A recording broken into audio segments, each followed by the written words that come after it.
Welcome back to the channel. This is the Action Figure Grader, and I wanted to go through the amazing items that sold for some really good prices over at Goldin Auctions. All of these items ended yesterday, March 1st, and wow, I'm actually surprised by how low some of the prices were. Maybe the timing wasn't great. We're kind of at weird conditions in the economy, as we covered in a recent video. And there were a lot of really nice prototypes and proof cards and pre-production items that really went way below my expectations. So let's dig into all those. But I got a couple of shout outs I need to give. First, I received a new Patreon supporter, Death Star Cizo. I haven't added you to the Patreon graphic yet, but I promise that I will do that.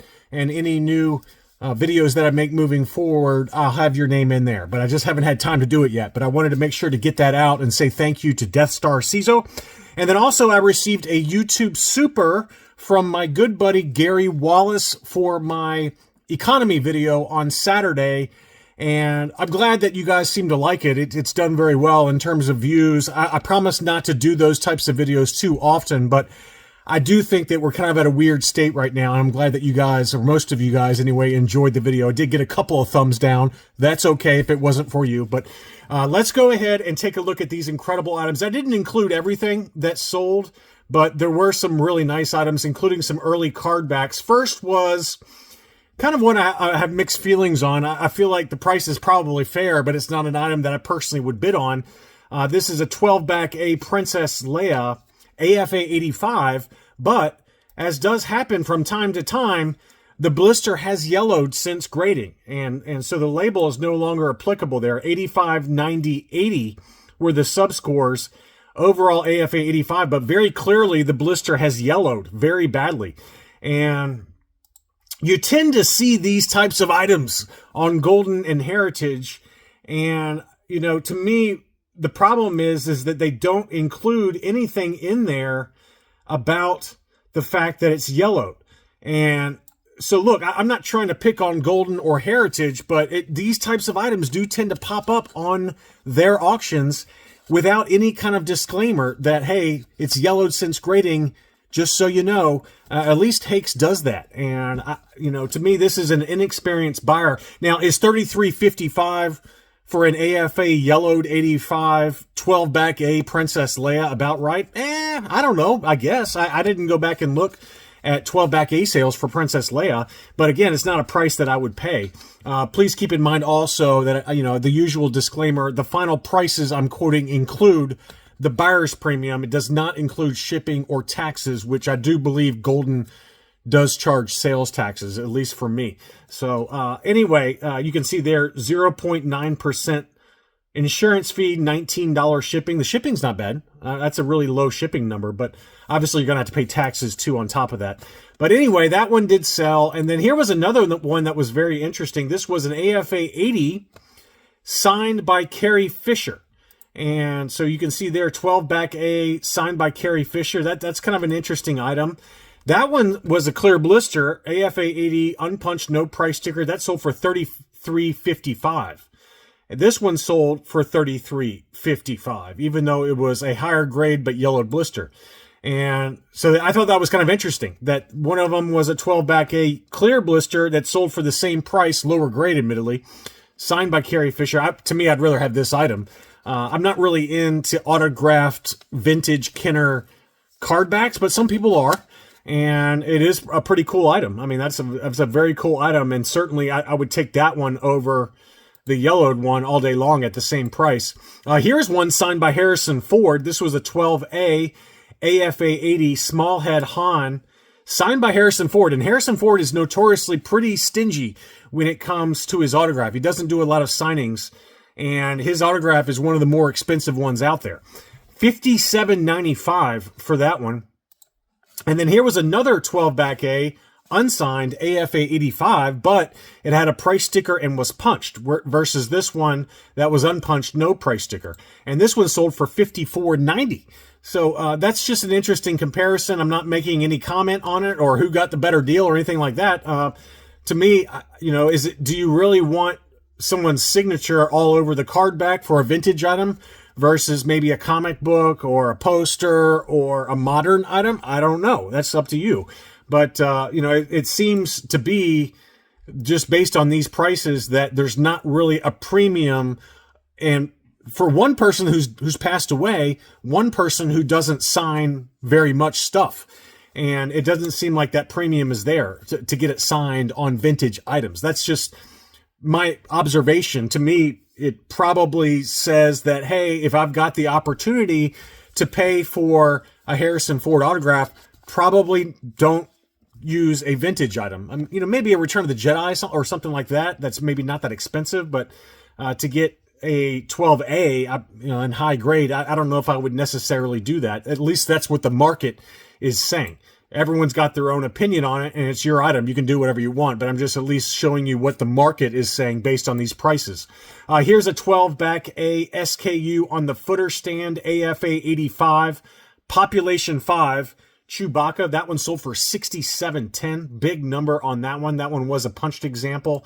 And then here was a 12 back A, no SKU on the footer stand, AFA 80. So lower grade, not the SKU on the footer stand, $18.30 was that one. So that's a pretty incredible price difference for two punched examples of Chewbacca, one with the SKU on the footer stand, and then this one that sold for about 30% of what the other one sold for at $18.30. Now we're getting into some really interesting items, and here is where I think you can make the argument that some of these prices were pretty low.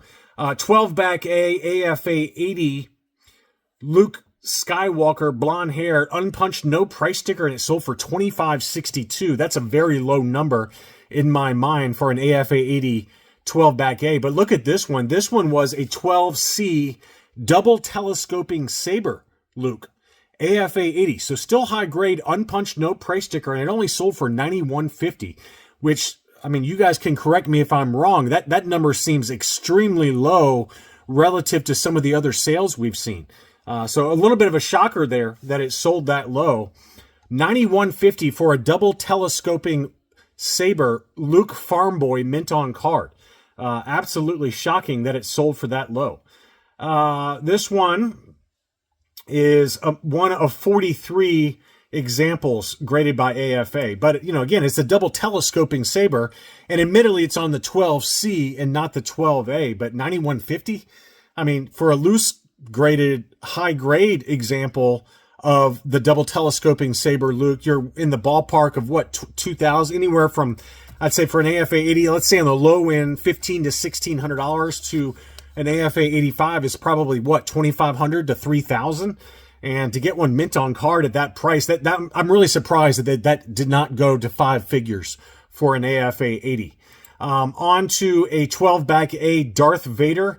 Admittedly a punched example, but it was a AFA 80 archival case, clear blister, $18.30 on that one, which is another very low number. 12 back B white-haired Ben Kenobi, AFA 80 for $11.60. These are after the buyer's premiums. These are significantly lower numbers than maybe we're used to. And again, I don't follow 12 backs that closely, but just based on my untrained eye, a lot of these numbers seem to be very low. Here was a 12 back B C3PO AFA 85 too. Clear blister, unpunched, no price sticker for $13.55. We've certainly seen lower graded examples for the 12B C3PO go for this price or very close to it on eBay. So that's another number that was pretty low. Here was an AFA 80 12 back B R2D2, and that one was a punched example for $13.42. That's kind of in line with market. I don't think that was a steal by any means, but certainly a pretty fair number, really.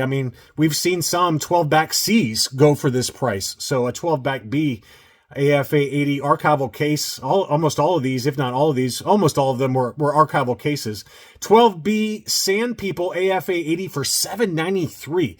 AFA 80. And, that's below where we've seen one of these sell even recently. I remember seeing a 12B AFA 80 Sand People sell on eBay for higher than this number. So, that was another very good deal. This was a Meccano 65 back Luke Farm Boy with the dark brown hair. So you can see there it says Luke, and it's got that very dark brown hair to the Luke. So this is a Meccano Luke inside, I assume. And that one was only an AFA 60, but it was mint on card. And, you know, I don't know. I mean, I think a lot of these figures were from Hong Kong, so it could just be the standard Hong Kong. It probably is the standard Hong Kong dark brown-haired Luke, which still, it's a mint on card, and it's on a Meccano card back. I mean, that's a pretty hot item, even at the low grade. And that one sold for $14.65, which I think for a Meccano, that's a pretty good deal there. Even with the low grade again. Here was just a standard R2-D2 sensor scope, but clear blister 65B.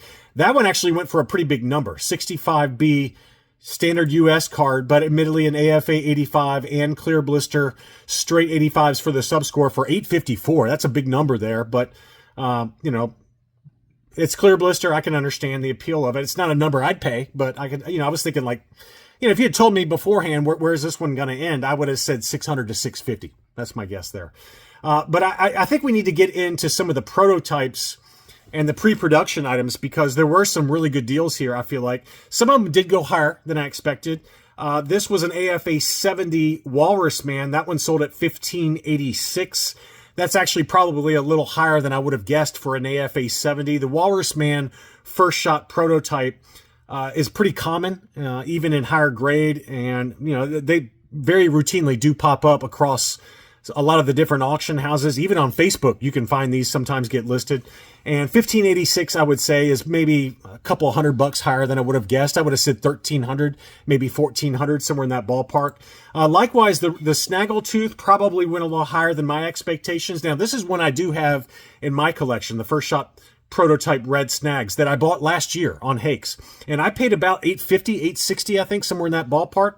And mine was an AFA 80 plus. This one was an AFA 80, and it sold for $14.09, which, you know, I would argue that the one I bought at $850, $860 was unusually low. I don't know why it went that low. I was a little surprised I was actually able to win it at that price. But this number is probably more in line with market. I would have said $1,200, $1,300, somewhere in that ballpark. So $14.09, you know, and same with the Walrus Man, really. I mean, neither one of those were terrible deals. They were pretty close to fair market value in my mind. But, you know, that just shows you I got really lucky with the one I bought on Hakes. That was an AFA 80 plus that I got for like $860. I mean, it was crazy. I don't know why it went that low. That was just an absolute bargain. But that, you know, that $14.09 number, I would say that's pretty close to fair market value in my opinion. Here's one, though, that I'm really surprised it went this low. Okay, this one was an engineering pilot box and vehicle for the TIE Interceptor, graded AFA 75.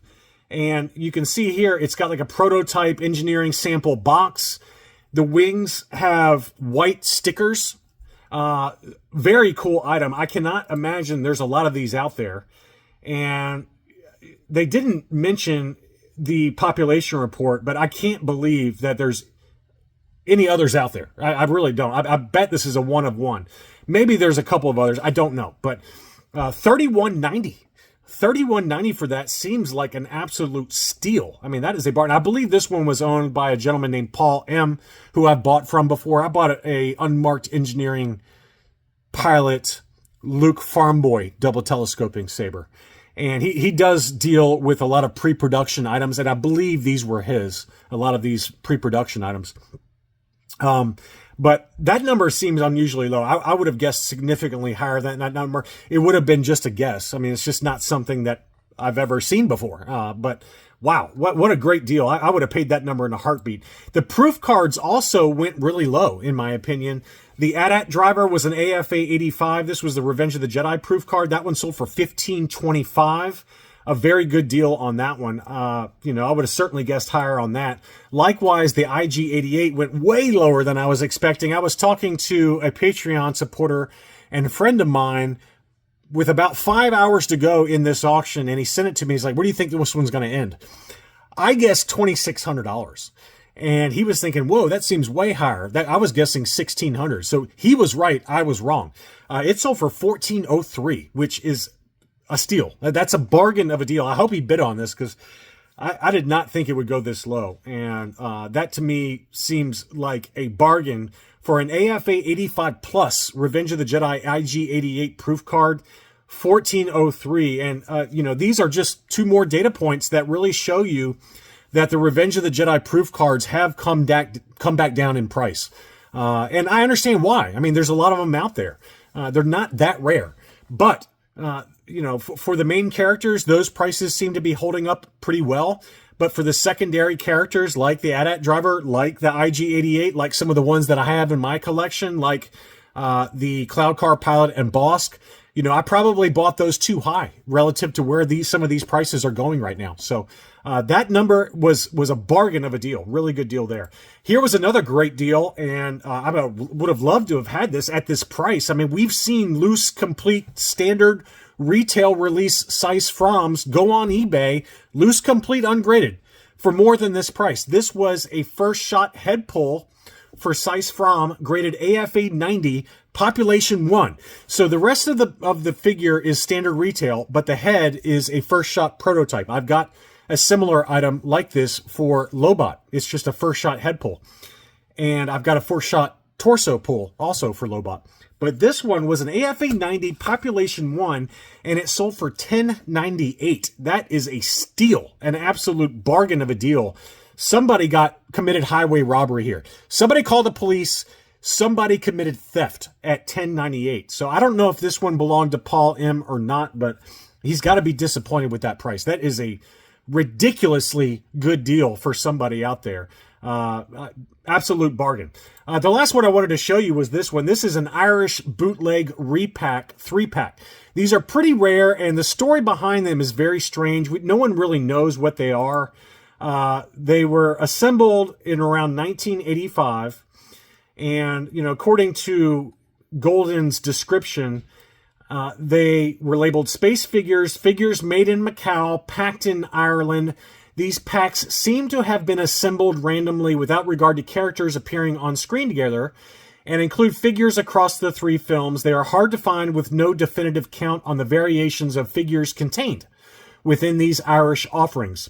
Speculation abounds regarding their origin of sale, with some suggesting they were offered at Dunn's stores in Ireland.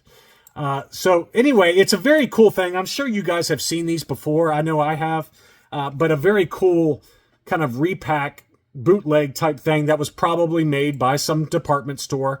This was an AFA 70 qualified, because no one really knows. It's kind of like with the Hungarian bootlegs. They get the qualified designation. And it sold for $732, population 1.